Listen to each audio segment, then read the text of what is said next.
what are actually the best picking licks and riffs for beginner to intermediate players?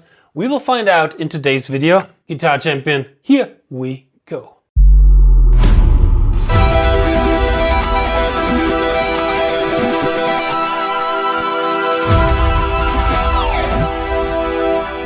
Hey Guitar Champion, what's going on? I'm 𝗏𝗏𝗦𝗏, back from my practice dojo. Welcome to today's video. A couple of weeks ago, one of you guys, the one who are watching this right now, have asked me in the comment section if I could create a list of good picking riffs and licks for individual levels. And I thought, oh, that's a really good idea for a video. We're going to do this. We're starting this with beginner to intermediate level. So you probably already have to play like a year or so to play the riffs and the licks that I've chose today from several artists. But as well, for already advanced players, I highly recommend to some down go back to these riffs that maybe we have practiced when we started to play guitar and to take another look to it, because sometimes there are like little things hidden as a secret inside of those licks and riffs that can help us to improve with our picking that we have today. Alright, I would say let's get into my 5 favorite licks and riffs when it comes to improve and test your picking for intermediate and beginner guitar players. Number 1 is For Whom the Bell Tolls by Metallica. We all know this kind of riff.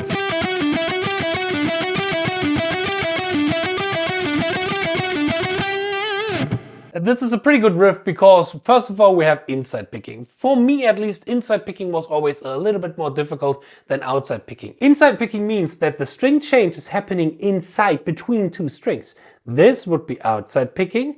This is inside picking. And we have that here with the one note that we have on the D string and the other notes lying on the G string.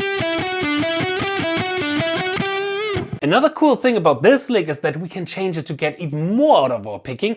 I will talk about this in the end of the video, so watch this video till the end. And of course, you can find all the tabs for today's riffs and licks for free in the link in the description box. Just check it out there, download it, and let's go. So we are going from Metallica to their best friends, Megadeth. And I'm talking about the chorus riff of Dread and Fugitive Mind.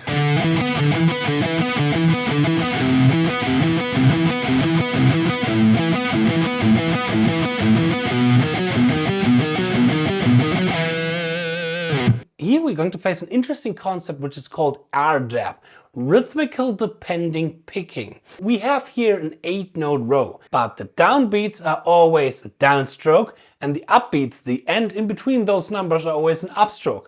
And now the picking is depending on the rhythmical placement, not on the phrase itself. Because here we have two things. First of all, we have a pattern in 3. So the direction of picking changes every time when we start over. We first start the phrase with a downstroke and then with an upstroke.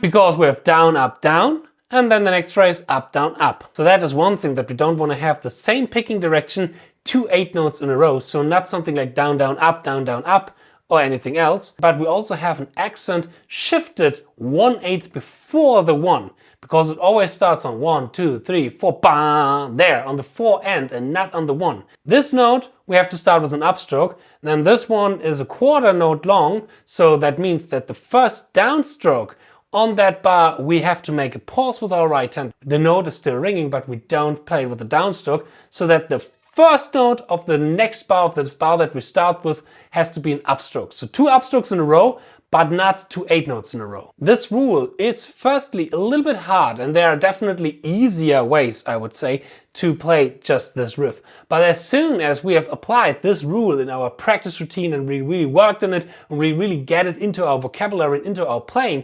complex rhythms like these are getting so much easier, because we get so much more control over our picking. We are controlling the picking. The picking habit is not controlling us. So it's not like that I can only play this riff with a sweep in between, or with, I don't know, with 2 downstrokes or 2 upstrokes. No, I can play this riff however I want, because I've trained my picking in a way that I have the full control over it with these kind of riffs. Okay, so now for riff number 3, we're staying with Megadeth and we're playing some single string picking that is a little bit faster, but still kind of complex to make it interesting for a right hand. And I'm talking about She-Wolf.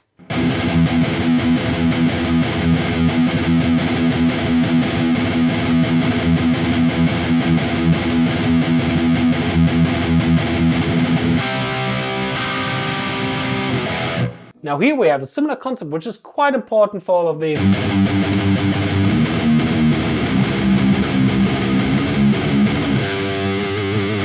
And in galloping, we have a mixture out of 8 notes and 60 notes. Oh, also a really good megadeth riff to work on the mixture between 8 notes, 60 notes, Kill the King.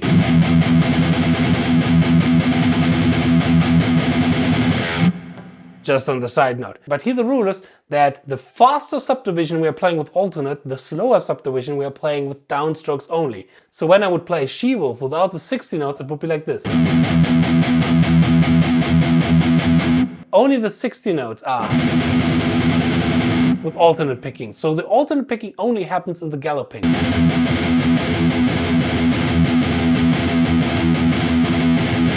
Alright, in riff number 4 we're playing pure 60 notes alternate picking, but with string changes. And I'm talking about the riff Dawn of Victory from Rhapsody, currently often played live with my band Dawn of Victory, who used to be Rhapsody, which is now Rhapsody on Fire. He used to be 𝙬𝙗𝙀😍 Rhapsody, and now it's 𝙬𝙗𝙢𝙀 Rhapsody, and then it's Rhapsody with orchestra, and it's a little bit messy. Let's check out the riff.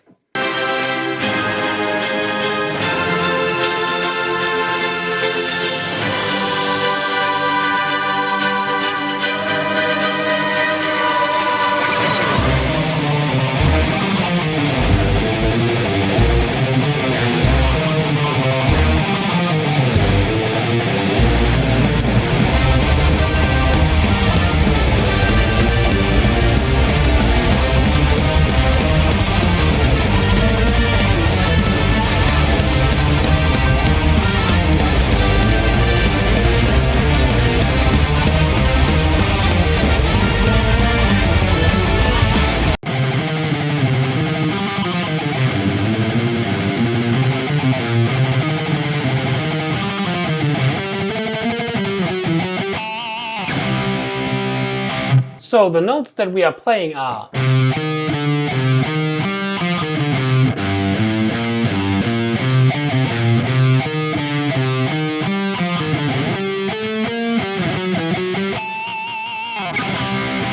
and most of the time we're playing 60 notes. And usually Luca Turilli, the guitar player that I replaced in Dawn of Victory, he played it more horizontally like this.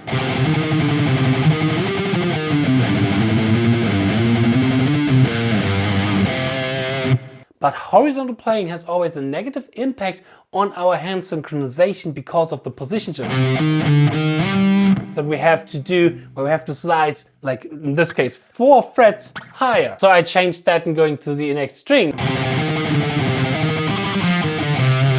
which is for the right hand a little bit difficult when you don't know how to use pick slanting. Oh yeah, I haven't talked about pick slanting in this whole video because I mean we are now currently in a field of complexity and in a field of speed where it is not really necessarily yet, but I highly recommend to learn it already.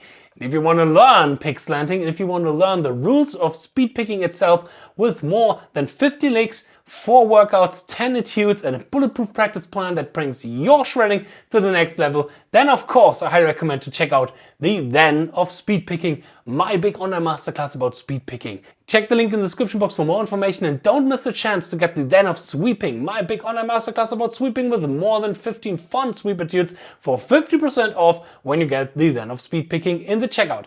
And now let's continue with today's video. So, and the last stroke that I have here on the A string, for example, is an upstroke. So I need downward pick slanting to have enough room to go to the D string. So pick slanting for these kind of rhythms are extremely important. And what I do is I don't lock into the pick slanting, because when I'm locked into the pick slanting all the time, this again consumes a lot of energy in my right hand and is against the biomechanic rules that I developed in the last years that you, for example, can learn about in the Biomechanics of Speedpicking, my free ebook that you can find in the link in the description box. So here, stay neutral joint position all the time. And then for that last note,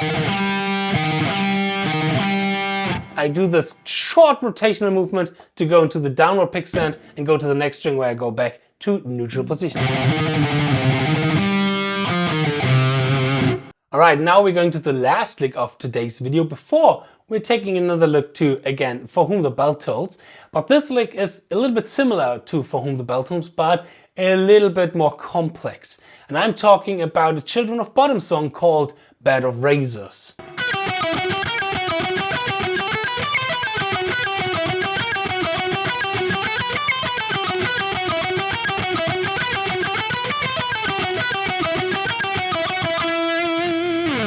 Here we have mostly outside picking, but in the last note we have inside picking. So this is a really good exercise for both kind of directions, inside picking and outside picking. And besides, of course, this pretty cool and awesome melody,